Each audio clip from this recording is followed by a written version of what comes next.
Shalom, family. How's everyone doing? I am Haji Golightly. I'm the son of William, who was the son of Daniel, who was the son of Freeman, who was the son of George. I give all praise and honor to the Most High that He allowed me to be born through these great men. Honest to my mother, the great matriarch whose matrix I came through in order to deliver this message for such a time as this. I hope that everybody's doing well. I wanted to share a few thoughts in regards to guess what? Patriarchy and family. It came on the heels of a conversation that I've had with a few men, and I wanted them to really understand the strength of patriarchy. It is the foundation for nation building.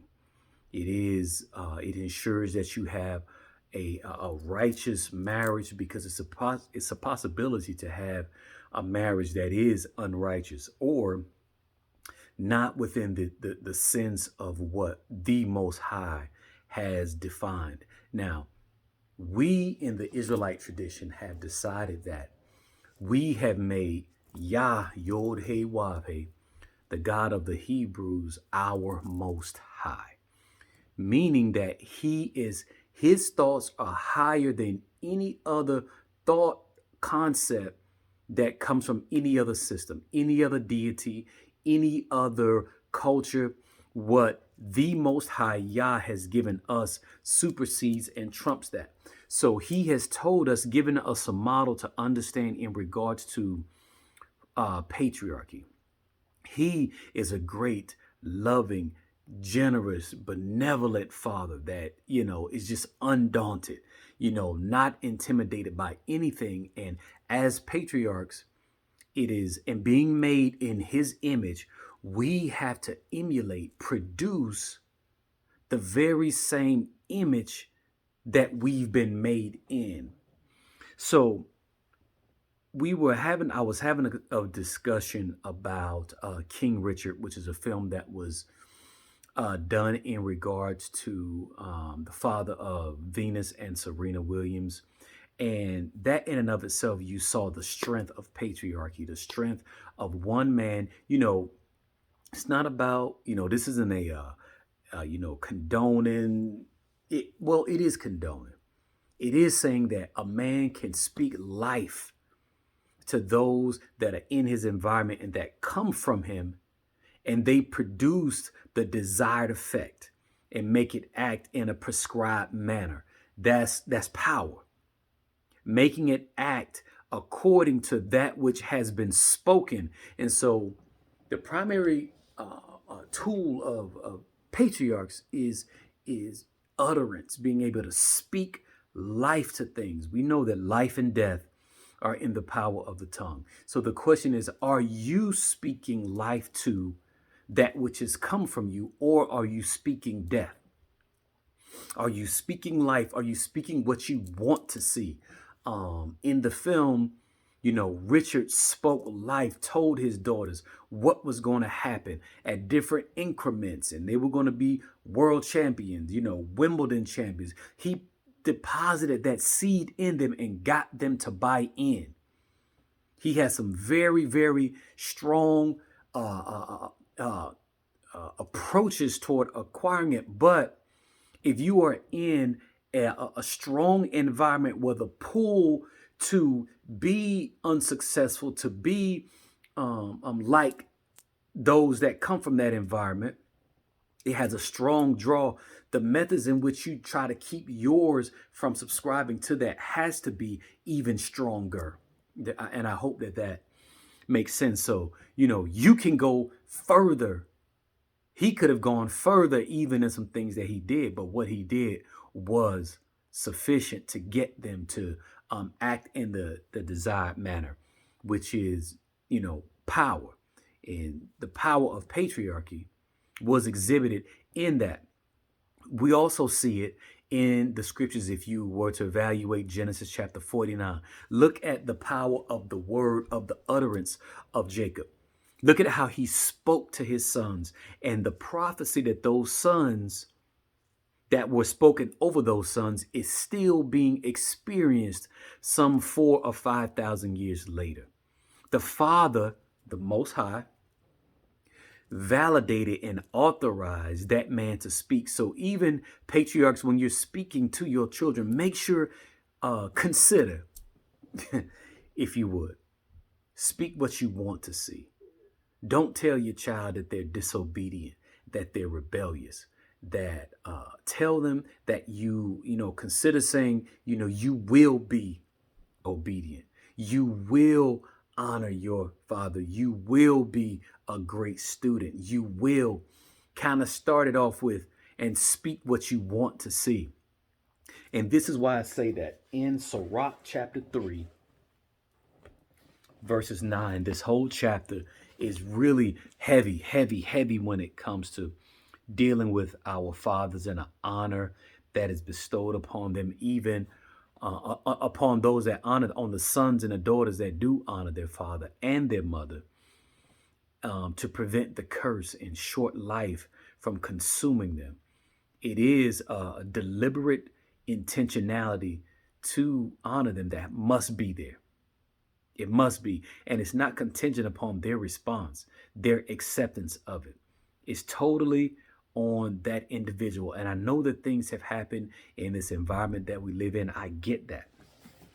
But please don't misassign the struggles of another culture and their patriarchs to what the patriarchal model that we subscribe to, that we have seen in the text. One that is loving and kind and generous, non-harsh, you know what I mean?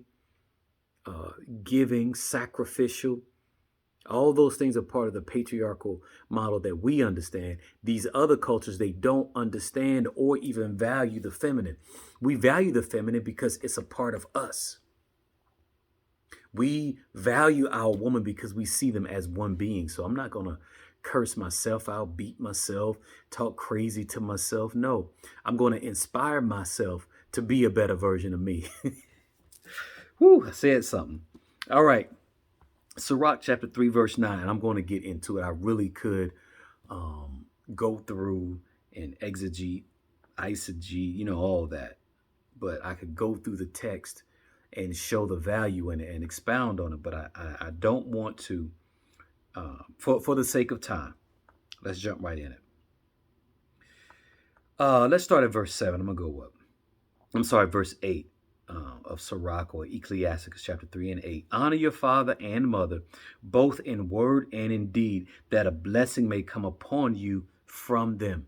That is an immediate response where you have the result of your honoring results in a reward, versus your dishonoring will result in a punishment and a consequence. Not only from them, but from the Most High. Even if you cursed your father and your mother, you were stoned, you were killed for that. In times of when we were living under that law in the land, there was consequences, because the intentionality is for that which is being communicated to be communicated from generation to generation, father to son, father to son, father to son, and on down the line where the chain is unbroken. But if that child breaks the chain, then that breaks the power of the Father, the Most High, in that lineage. So what the Father would do is root that out. You're a bad seed, throw it into the fire, get rid of it. And then he tells the Father to take no pleasure in unrighteous sons. Don't even do it. Verse 9. For the blessing of the father establishes the houses of the children, but the curse of the mother roots out foundations. Just that scripture alone, family, it is so weighty. And I'm not sure how many of you guys saw the film, but you can see, if you haven't seen the film, even go back to Genesis 49, where Jacob was speaking over the lives of his sons and the prophecies that would manifest. In verse 9, it says, for the blessing of the father establishes the houses of the children. That is the foundation, what you speak over them as you bless them. They should want to hear words from you because it is a blessing when you tell them that you're the head and not the tail, that you're going to do great exploits, that the hand of the Father will be mighty upon your life. You will be a great man in Yah. You will be more successful at accomplishing the goals that you've been given because you'll have a strong environment. You have a strong foundation being that patriarch. You are going to do great things in Yah. You're going to multiply yourself. You speak those things over your sons. Speak those things over your daughter. Tell them how creative they are. Tell them how obedient they are. Tell them that they have wisdom from above, that they will have the wisdom. May the wisdom of the text dwell in them richly. May their tongue be the pen of a ready writer, where the Father speaks through them, where they will have direct connection with the Most High because they've honored the connection that they have with their Father. Speak those things over the life. You will be able to interpret dreams and visions. You will be able to hear from the Father. You will understand the spirit of the times, that the wisdom of the sons of Issachar may abide on you, so that you understand what's going on in the season, so that you can move appropriately and be the victor, not a victim. Speak those things, patriarch. Not verbatim what I'm saying, but find those things that are beneficial to your people, to your wife or your wives, to your daughters, sons. Speak life to them. Establish their house with the words that you say, with the things that you give them, causing them to believe on a greater level, a deeper depth, where your words are so weighty, your words are so in sync, their mind is so in sync with your words that nothing else can penetrate. The thought of not being able to accomplish what has been spoken doesn't even come to mind. What do you mean I can't do it? Of course I can do it. My Father said that I can do it. And then Yah will also manifest it in the process of time. Speaking is key, but also make sure you have the deeds to go behind it, family. And those that come from you, they will see the benefit of subscribing to it, because the blessing will be upon their life. They'll get employment when other people are being terminated. They'll get prevailing wages. They'll get wage increases when everybody else is being laid off. I'm telling you what I know. I'm telling you what's happening in my family as we come together and build, and my sons and my wife and everyone submits to the plan that the patriarch, the L of our home, has decided will be. There's unity in oneness. There's always strength and power in that which is concentrated. Get everybody to be concentrated. One thing, one member, one body, one mind, and you can do an amazing thing.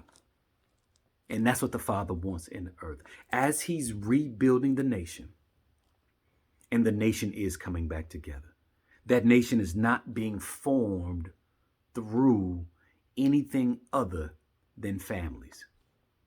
That is the prerequisite.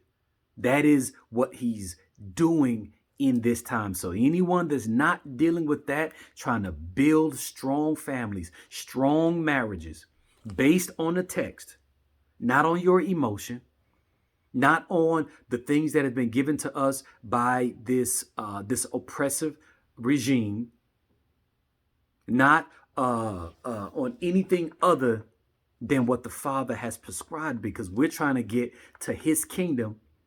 So you have to do what's required to get there.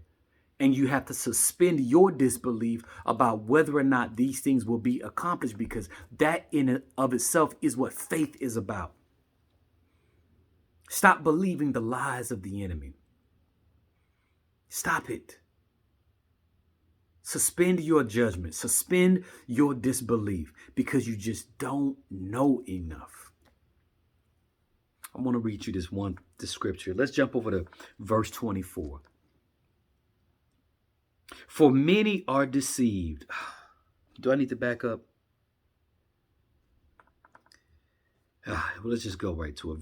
Chapter 3, verse 24, still in Sirach or Ecclesiasticus. For many are deceived by their own vain opinion. I'm going to read that again. For many are deceived by their own vain opinion. Are you deceiving yourself with your own vain opinion? I don't think that it takes all that.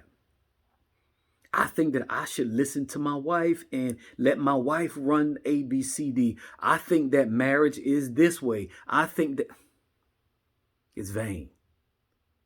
You're being deceived by your own vain opinion. No, I'm not talking to you, patriarchs. I know you not.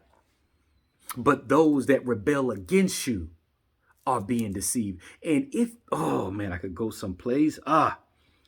If you are being, or if you are, or those that follow you are being deceived by their own vain opinions, you have to try to correct and direct, not in a, what I've seen, what the Honorable Dr. Thomas Murray has taught us is don't be so critical. Don't be so quick to criticize, but help them to see the value in what you're saying. Be long suffering, be kind, be gentle. It's not easy.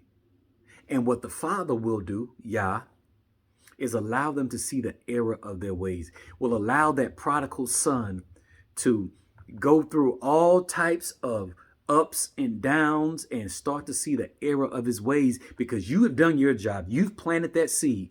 Now give it time to grow. Allow them to go through the prerequisite change, even if that means error, because when you save them from that error, they don't learn from it. Sometimes you got to let things just be. And that's what the parable of the prodigal son was really about. That patriarch let that son go. May it be well with you. And you take your hand off. And you continue to stay prayerful. You're not angry. You're not bitter. You're not upset. You're not vindictive. You're not passive aggressive or directly aggressive, overtly aggressive. None of that. I'm in neutral. I want the best for him. I'm good with whatever the Father allows to happen. And I prayed for my sons. I called them and I told them, I said, look, y'all ain't doing right. You're not. I know you're not. So this is what I'm going to do. I'm putting you on notice that I'm going to pray to the Most High that he does what's necessary for you to turn back to him so that you're not blinded and deceived by your own vain opinion. That the Most High will do whatever it takes. My oldest son, Yosef, he was like, oh my goodness, man. I got to get it right because I know stuff finna start happening. And sure enough, it started happening. My second son didn't want to listen. Now, I'll be all right. He didn't understand the weight of the prayers of a father to bring to the Most High, to bring his sons back home. This man went through a windshield. That's all I'll say. And he's whole and complete, intact. He was preserved in that. But blessed be Yah that he came back home. See, the Father knows what it takes. You don't know. So be willing to take your hands off and accept whatever the Father does because he loves your children more than you do, whether you believe that or not. So, 24, for many are deceived by their own vain opinions, and an evil suspicion has overthrown their judgment. You're suspicious of patriarchy. You're suspicious of the things that are being advocated for when clearly it's in the text. You look at it as if this model has been given to us from the European. It has not been given to us from them. This is a pre-incursion. This is even before we got the land, he started with Abraham. And then you have the audacity to pray to the God of Abraham, Isaac, and Jacob. Yet you deny the patriarchal system from whence you came from. and say, well, the Father's doing a new thing. No, he's not. There's nothing new under the sun. It's still intact. He's never left himself without a witness. He's never left himself without a witness. That even in captivity, you can do that which is required. We may not be in our homeland, but there will be someone that is modeling what he wants in the earth, believing in Hamashiach, being filled with the Spirit. Got that. Check that box. But now you got to align, because when we go into the wilderness, go into the kingdom, you're going to align in the houses of your fathers. So I encourage you, let or patriarchs to speak life to that which has come from you. Let your blessing establish the house of your children, because they have to get in line with you. That's the mandate. That's all I got, family. May the Most High be with you, enrich you. I could go further. It's so much, but I try to respect the time. I don't have a lot of time, but this is really important. The presumption and within the text, when we talk about patriarch, is that you can't be a patriarch without a matriarch. You can't produce an heir without a good woman. You can't. That's not a part of the prerequisite understanding.